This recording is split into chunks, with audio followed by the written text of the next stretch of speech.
ओम नमो भगवते वासुदेवाय नमः। हरे कृष्णा। आप सभी के शक्तिला एकादशी व्रत कथा में हार्दिक शुभकामनाएं। आज आप सभी के दिन शुभ हो। आज मकर संक्रांति की हार्दिक शुभकामनाएं। आज 14 जनवरी दिन बुधवार है। हिंदू धर्म में एकादशी व्रत की विशेष महत्व है। इस एकादशी व्रत करने से जीवन से जुड़ी सभी दोष दूर करके मनोकामना पूर्ण हो जाती है। माना जाता है कि इस व्रत को पूजा जब तक अधूरी मानी जाती है तब तक कि आप भगवान विष्णु की गुणगान नहीं करते हैं और कथा सुनते हैं। तो आज इस कथा को पाठ करते शक्तिला एकादशी की कथा का पुण्य फल दिलाने वाली आज एकादशी माता की संपूर्ण कथा, साथ ही एकादशी माता की आरती, विष्णु सहस्त्र स्तोत्र के पाठ और लपसी तपसी की कहानी, भगवान गणेश भगवान की कथा, संपूर्ण कथा मंचित और श्रद्धा भाव से जरूर सुने।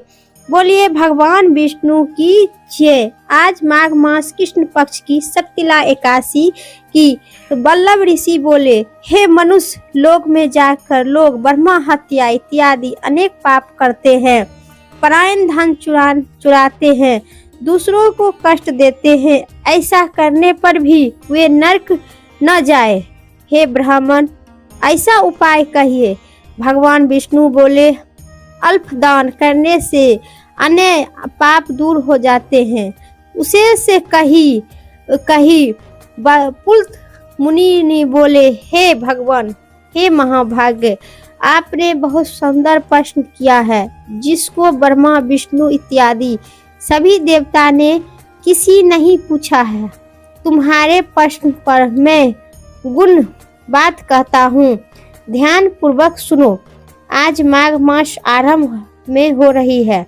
शुद्धता से स्नान करके इंद्रियों को वश में करे। काम, क्रोध, घमंड, ईर्ष्या, लोभ और चुगली इस सब से दूर करे। मन को प्रसन्न करके जल में हाथ पैर धोकर भगवान को स्मरण करे। ऐसा गोबर लो, पृथ्वी पर गिरा हो, गोबर को पृथ्वी पर गिरा हो वही गोबर लेना। उसमें तिल और कपास मिलाकर पिंड बना लो। पिंड सोचे उसमें पिंड बनाने से यदि माघ के महीने में पूर्व बाढ़ का पुल नक्षत्र हो जाए तो उसमें नियम से कृष्ण पक्ष की एकादशी को निर्णय करो।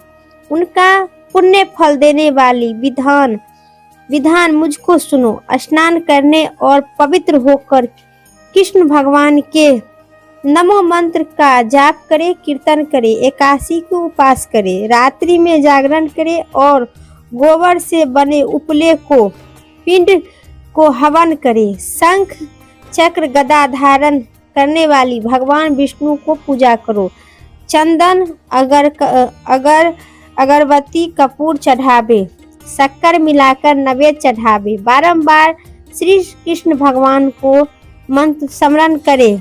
हे विपिंद्र, हे पेठा, हे वासुदेव और नारियल करते हुए भोग में पेठा, बिजोरा और नारियल इत्यादि से पूजा करे।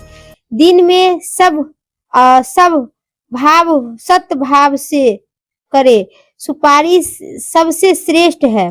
फिर ध्यान देकर जनार्दन की पूजा करे, प्रार्थना करे, हे कृष्णाय, तुम बहुत दयालु हो, पापनी की मोक्ष देने वाली हो। हे परमेश्वर, संसार सागर में जो डूबे हुए हैं उन पर आप प्रसन्न होइए। हे पुंडरीकाक्ष, हे विश्व भगवान, आपको बारंबार नमस्कार है। हे सर्वस्व, हे पुरस्कार, हे पूर्वजों, हे वासुदेवाय, आपको मैं बारंबार नमस्कार करती हूँ। हे जगतपते, मेरे दिए हुए आराधना को लक्ष्मी समित स्वीकार कीजिए।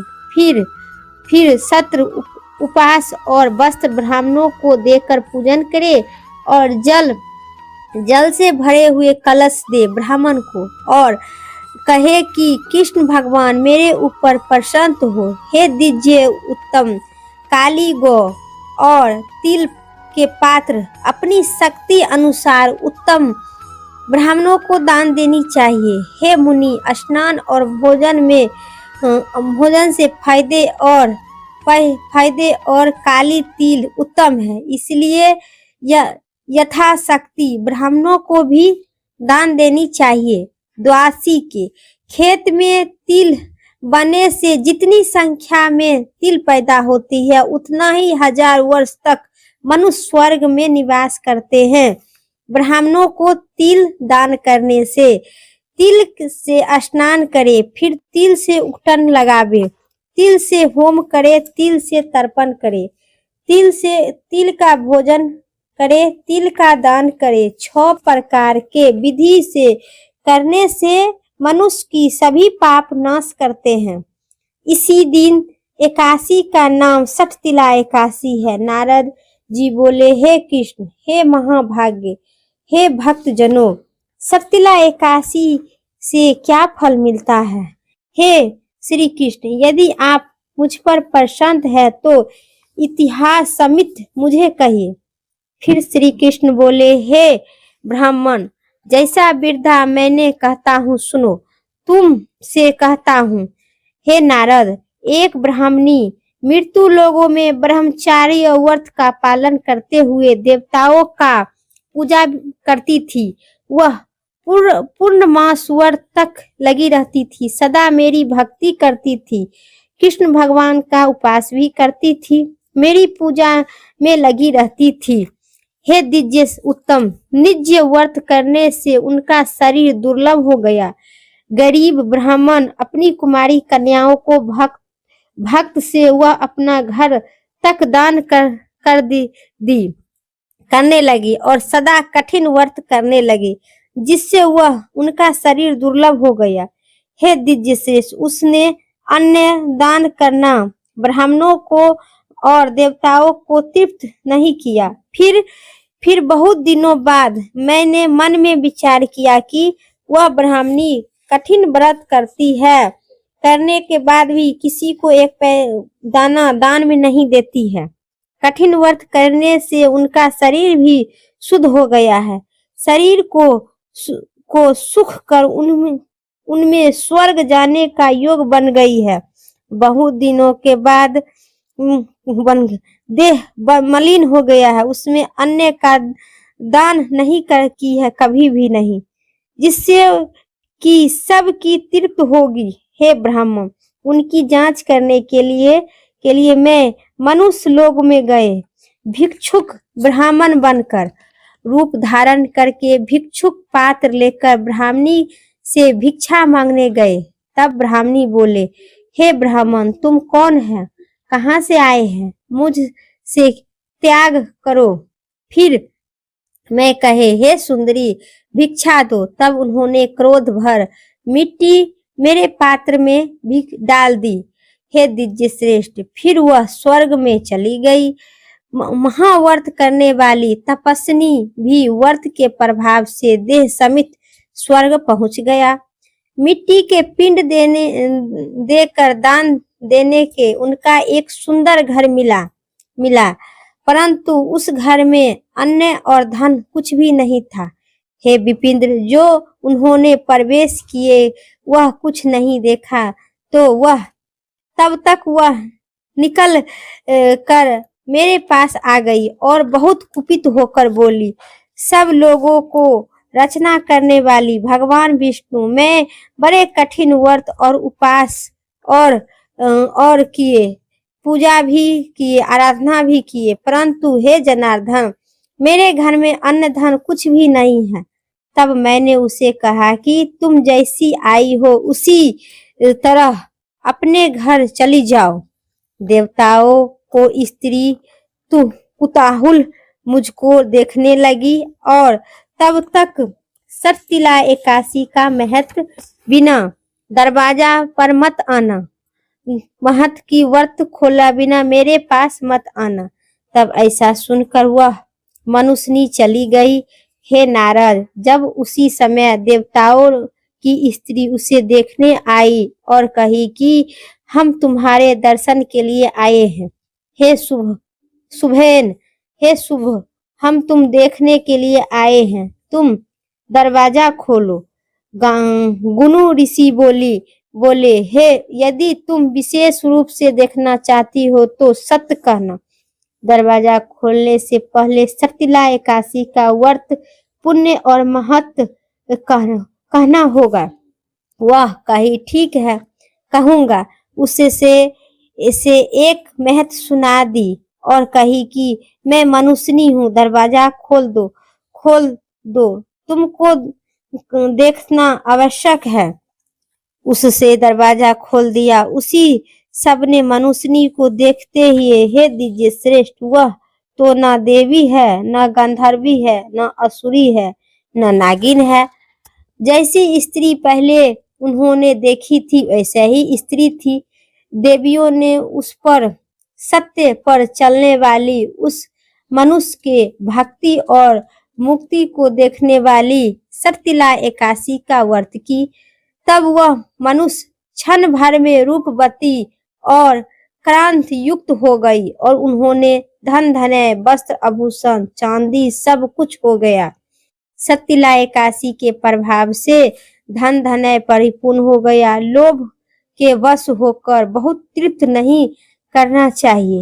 अपने धन के अनुसार तिल वस्त्र इत्यादि का दान करे। इससे समर्थ जन्म जन्मांतर तक आरोग्य लाभ होता है। हे दीजिए श्रेष्ठ, शक्तिला एकादशी की उपास करने से दरिद्रता दूर होता है, मद भाग और अनेक प्रकार के कष्ट नहीं होते हैं। हे जनार्दन, इस विधि से तिल का दान करने से मनुष्य पापों से छूट जाते हैं, इसमें तनिक भी संदेह नहीं है।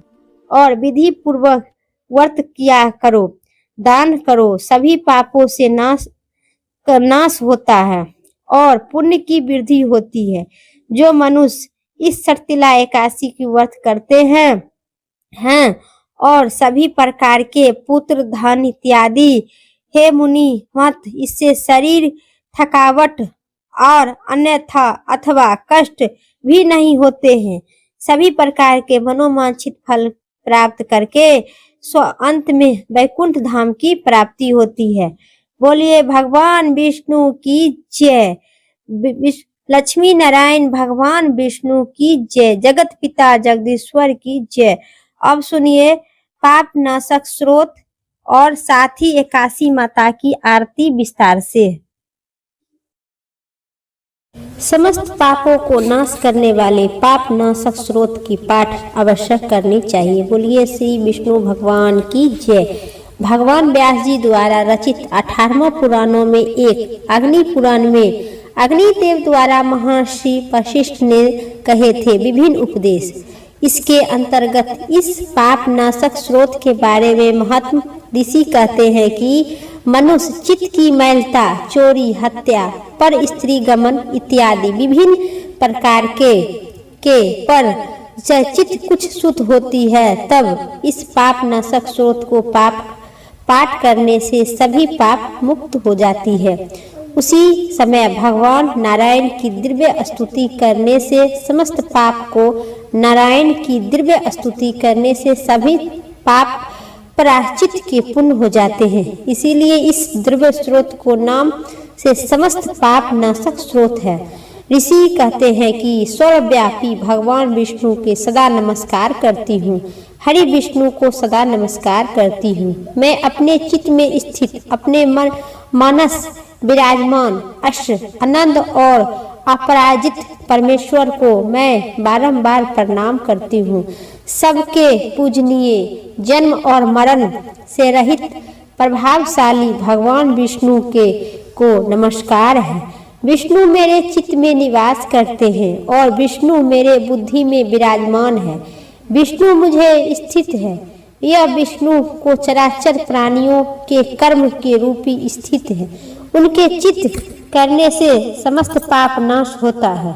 जो ध्यान करने पर पाप को हरण करते हैं और भगवान उनके स्वप्न में दर्शन देते हैं। इंद्र के अनुज शरणागत जनों को दुख दूर करने वाले उन पापहारी श्री विष्णु को मैं बारंबार नमस्कार करती हूँ। बारंबार नमस्कार करती हूँ। सभी पाठ और सभी व्यक्ति के सभी मन, कर्म और वचन सभी मैलता है हो तो यह पाप नाशक स्रोत को पाठ करने से सभी प्रकार के मनोवांछित फल की प्राप्ति होती है और सभी पाप के प्रायश्चित पूर्ण हो जाते हैं। मैं इस निराधार जगत में अज्ञाकार अंधकार में डूबे हुए हूँ। हाथ का सहारा देने वाले परा स्वरूप श्री विष्णु को सन्मुख नतमस्तक होती हूँ। सर्वश्रेष्ठ प्रभु कमल नयन परमात्मा हरि केशव आपको बारंबार प्रणाम है। इंद्रियों की स्वामी श्री विष्णु आपको नमस्कार है। निरसिंह आनंद स्वरूपा गोविंद समस्त भूतानिक प्राणियों को सृष्टि करने वाले केशव, मेरे द्वारा जो दुर्वचन कहा गया है अथवा पाप पुण्य चिंतन किया गया है, मेरे उन पापों को प्रशन्न कीजिए। आपको बारंबार प्रणाम है। हे केशव, आपने मन के वश में होकर मैंने जो न करने योग्य अत्यधिक उग्र पाप पुण्य चिंतन किया है उन्हें शांत कीजिए।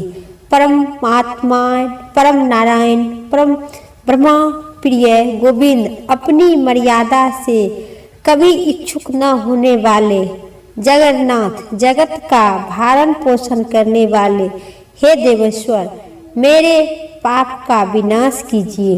मैं मध्य अपराह्न, सायंकाल एवं रात्रि के समय जागते हुए अथवा अनजाने में शरीर, मन, वचन, वाणी द्वारा जो भी पाप किए हैं, हे पुंडरीकाक्ष, हे केशव, माधव, आपके इन सभी नामों से, सभी उच्चारण से मेरे सब पाप क्षण हो जाए। हे कमल नयन लक्ष्मीपति, इंद्रियों की स्वामी माधव, आज मेरे शरीर, वाणी द्वारा किए हुए पाप सब हनन कीजिए। आज मैं खाते, सोते, खड़े, चलते अथवा जागते हुए मन, वाणी और शरीर से जो भी नीच योनि एवं नर्क की प्राप्ति करने वाले सूक्ष्म अथवा दुर्लभ पाप किए हैं, सब भगवान वायुदेव हे नमो चरण से वे सभी निवेदन है हो जाए और मेरा पाप सब नष्ट हो जाए। जो परम ब्रह्मा, परम धाम और परम पवित्र है, उन श्री विष्णु की संकीर्तन से मेरे सभी पाप नष्ट हो जाए। जिसको प्राप्त होकर ज्ञानी जन पुनः लौट नहीं आते हैं, उन्हें सभी पापों में नष्ट हो। आज मन, वचन और कर्म द्वारा जो भी पाप किए उन्हें हरि मेरा सभी पाप क्षण हो जाए। आते जो गदे, स्पर्श इत्यादि नम मंत्र मात्र सहित श्री विष्णु का परम पद मेरे संपूर्ण पाप का क्षण भर में नाश हो।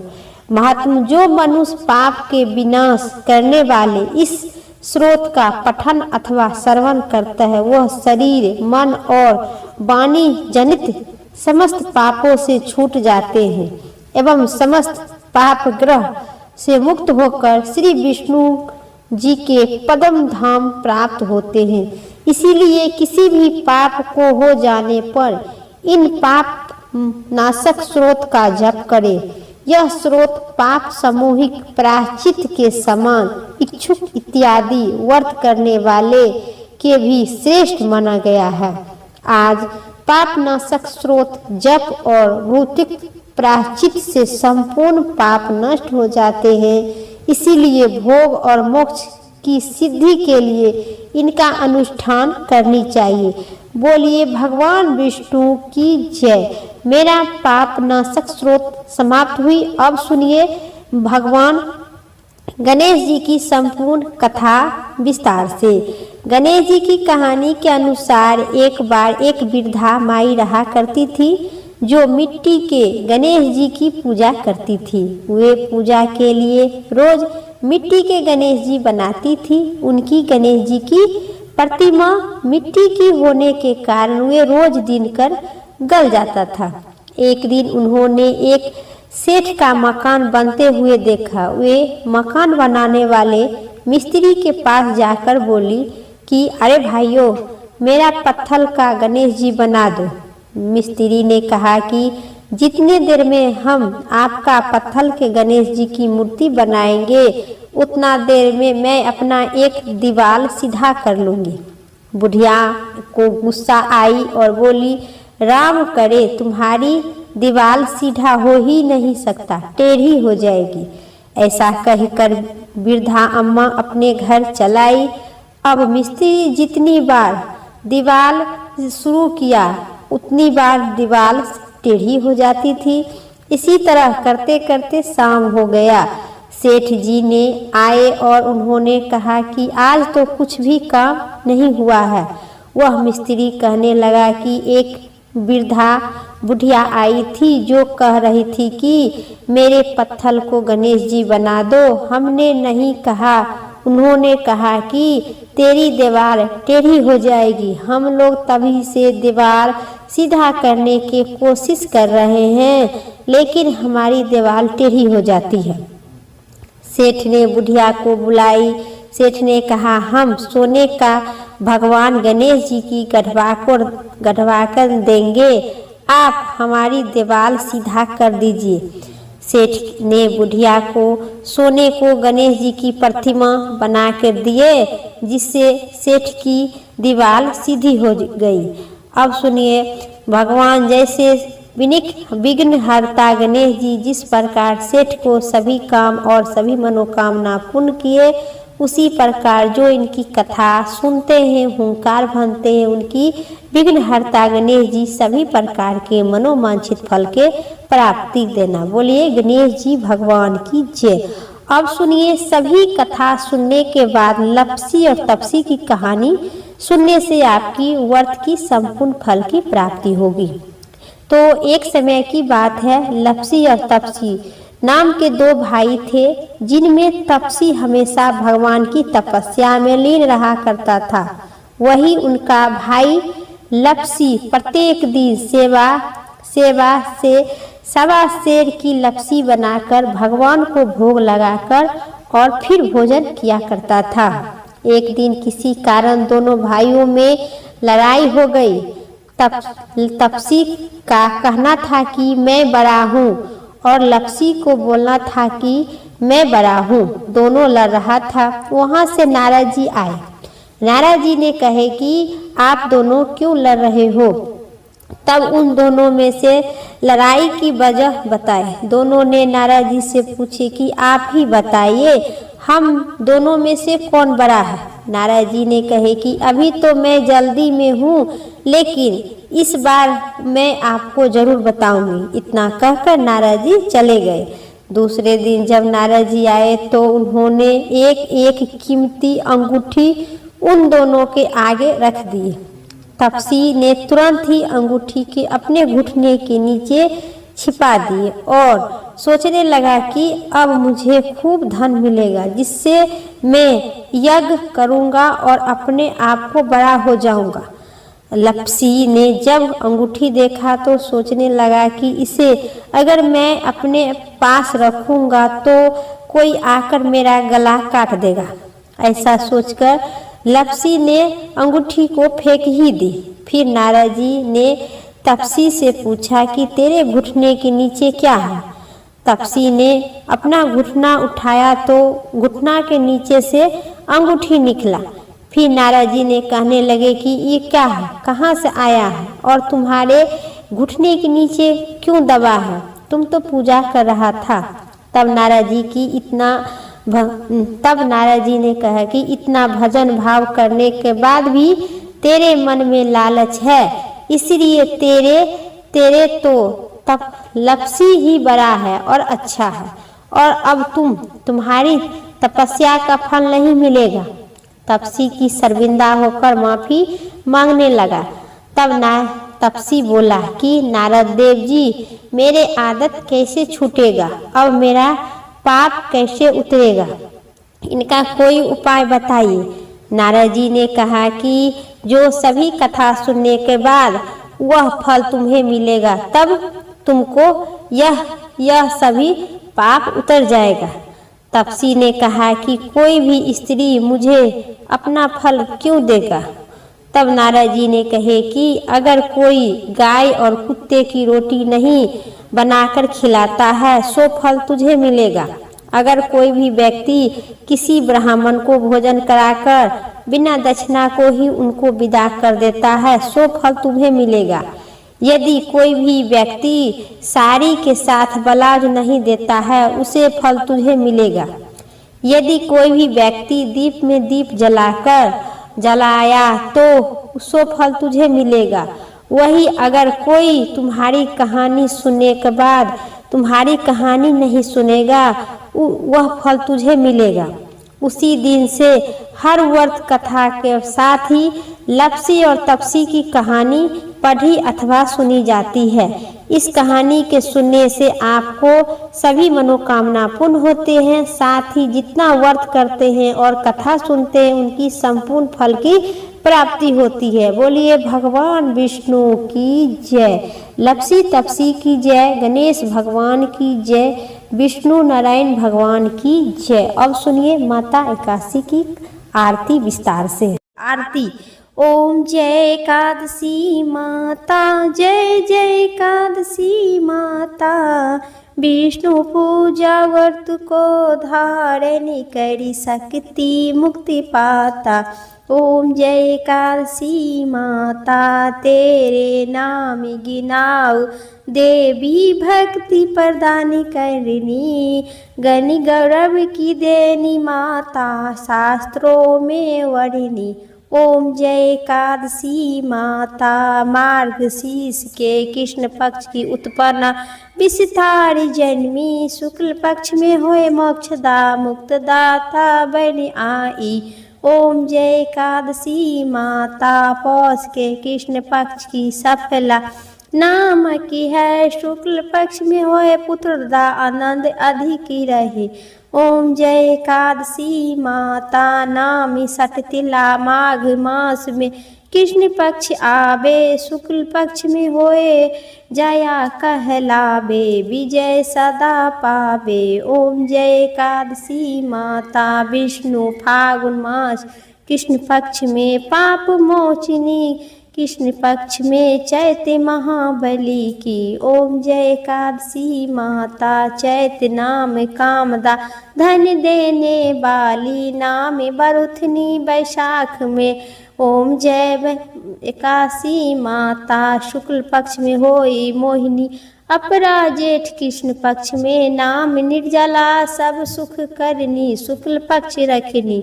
ओम जय एकादशी माता, योगनी नाम आषाढ़ में जानो, कृष्ण पक्ष करनी, देव सैनी नाम कहलावे, शुक्ल पक्ष रखनी। ओम जय एकादशी माता, जय जय एकादशी माता, कायम का सावन मास में आवे, कृष्ण पक्ष कहिए, सावन शुक्ल में होए पवित्रता आनंद से रहिए। ओम जय एकादशी माता, अजा भाद्रपद कृष्ण पक्ष की परिवर्तनी, शुक्ला इंद्रासीन कृष्ण पक्ष में, व्रत से भव सागर निकला। ओम जय एकादशी माता, पाप कुशा है शुक्ल पक्ष में आप हर निहारी, रमा मास कार्तिक में आवे, सुखदायक भारी। ओम जय एकादशी माता, देव उठनी शुक्ल पक्ष की दुख नाशक मैया, पावन मास में करूँ विनती पार करो नैया। ओम जय एकादशी माता, परमा कृष्ण पक्ष में होती, जन मंगल करनी, शुक्ल मास में होए परिवर्तनी, दुख दरिद्रता हरिणी। ओम जय एकादशी माता, जो कोई आरती एकादशी के भक्त हित गावे, जन गुरुता स्वर्ग का वह वास निश्चय वह पावे। ओम जय एकादशी माता, मैया जय एकादशी माता, प्रेम से कहिए विष्णु भगवान की जय, एकादशी माता की जय। आज एकादशी माता की संपूर्ण आरती समाप्त हुई। उम्मीद करते हैं आप सभी को इस आरती पसंद आई होगी। चैनल पर नए हैं तो पक्का सब्सक्राइब करके कमेंट बॉक्स में विष्णु भगवान की जय, एकादशी माता की जय जरूर लिखिए। फिर अगली वीडियो लेके आते हैं इसी चैनल पर, आपको संपूर्ण कथा सुनने को मिलेगी। अभी तक चैनल के नहीं सब्सक्राइब किए तो पक्का सब्सक्राइब करके कमेंट बॉक्स में सबसे पहले विष्णु भगवान की जय, जय श्री राम जरूर लिखे। फिर अगली वीडियो लेके आते हैं, तब तक के लिए जय श्री राम, राधे राधे।